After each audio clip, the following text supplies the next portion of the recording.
From WCPO 9, it's a new day. Good morning and welcome back to A New Day. Today I have with me a woman who inspires and encourages. She's passionate about helping others feel free from barriers that block joy and peace. She is a voice of advocacy and support for women who need and want help.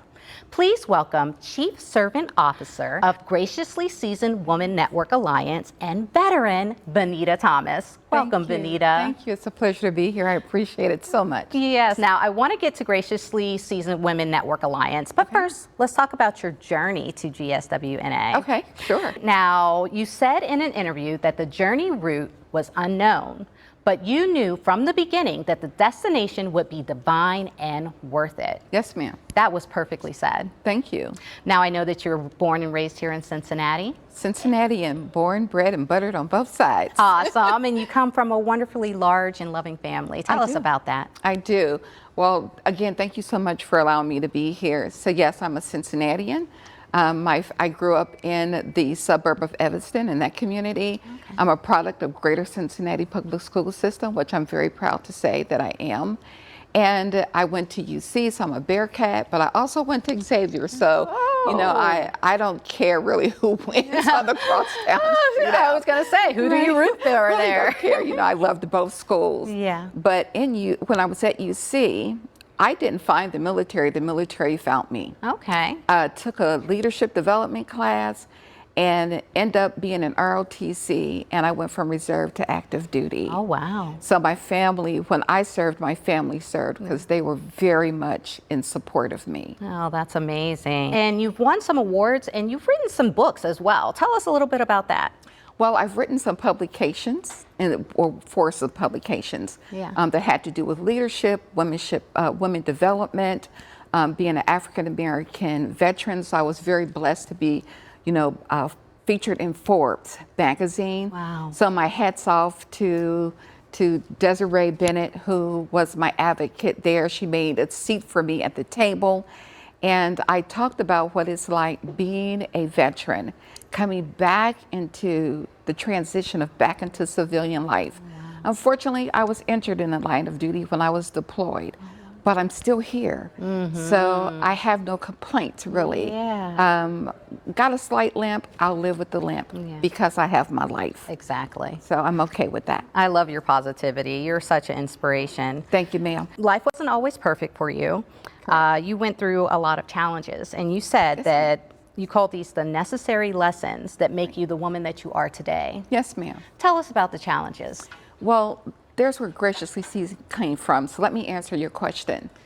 It's the hard things that, in my case, it's not isolated, but it's those challenging, those hard things, those barriers, those walls that you got to leap over, those troops that you have to run through in order to get to your destiny where you know you're supposed to be. Yeah. And the good things do not come easy. Yeah. You got to work for those. You got to let it be known inside of, you know, whomever we are, whoever the person is, that they're ready for this. Yeah.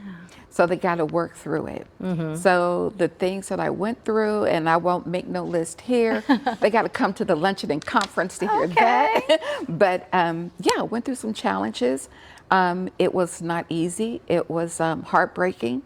When I got injured in the line of duty, I really didn't know if I was going to make it, but I made it. Yeah. So I'm grateful to the man upstairs that looks after me. Yeah. I'm grateful to God for that. So I know that, again, my case is not isolated.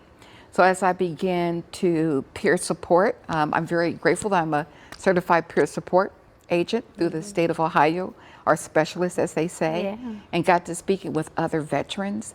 And it just kind of metamorphed. I said, it's not just veterans who suffer from PTSD and mental challenges and emotional barriers. It's all people. Yes. But I have a heart and a passion for women. Because we need some extra help sometimes. We absolutely do. We need some extra help. Absolutely do. Now, tell me, what is Graciously Seasoned Women's mission? Our mission is to become an advocate and a platform.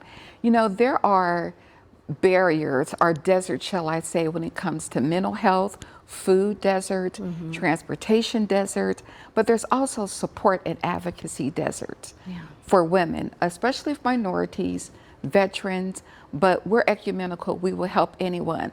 My heart and my passion started for veteran women, but then I started speaking to some of their caregivers, and they need the support and the advocacy too. So what we do is that we bring them in.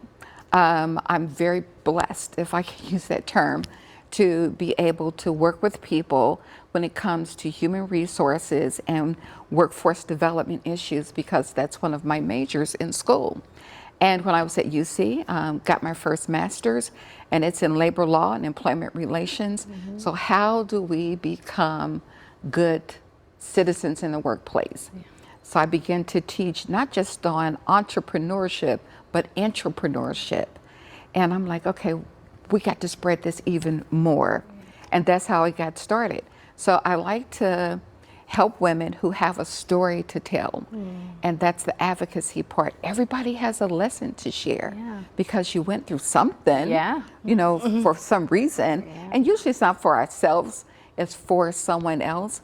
So bring them on board, teach them how to take their story, turn it into a lesson, and then hopefully they can have wonderful opportunities like this to meet you, sit next to you, and tell their story on a broader basis. Yeah, awesome. Because I always think, the greatest lessons learned are from our biggest challenges. Absolutely. Yes, absolutely. Absolutely. Now, how can others get involved in the Graciously Seasoned Women's Network? Just shoot me an email, graciouslyseasoned2022@gmail.com, and they'll be put on the listserv. And I would just absolutely love to have them come on board because we are expanding. So we're looking for people to sit on the board of directors. We are expanding out to 9th through 12th graders. In 2026, we're going to go into an educational component of Graciously Seasoned. And if they just, email us, and we'll get them on board. They can come to some of our luncheons, some of our tea times, our get-togethers. And we are very grateful that we are making philanthropic endeavors. So as of 2026, we're going on to our 4th one. And the 4th one is a $1,000 scholarship. Oh, nice. So we're very excited about that. Yeah, we're excited about that. Yes, so send her an email, guys. Please, send me an email. Well, you are such an inspiration. So just my last question is, what keeps you going? What inspires you to keep going and keep doing the work of a servant? Well, well, for one thing, people have been asked, you're not a servant, and they kind of look at that on a negative sense, but yes, I am. I'm here to serve, and I'm okay with that. What keeps me going is that I know that there is more in my basket of life to pull it out, fix it up, stir it, season it even more, and feed other people. So I'm okay with giving. And as long as I'm here and I got breath and I get up, it's time for me to do something. My mom is no longer with us, but she told all of her children that if it makes you tear up, if it makes you a little angry, if it moves you on the inside, then it's something for you to do about it. So I wasn't always as obedient as I should have been, but however, if it moves me, then it's meant for me to do something about it. Awesome. Well, thank you so much for being here, Venita. It's my pleasure. Thank you for having me. Yes, you inspired me preparing for this interview, and you have definitely inspired me even more just sitting here talking with you. And likewise. Thank you, ma'am. Thank you. You're welcome.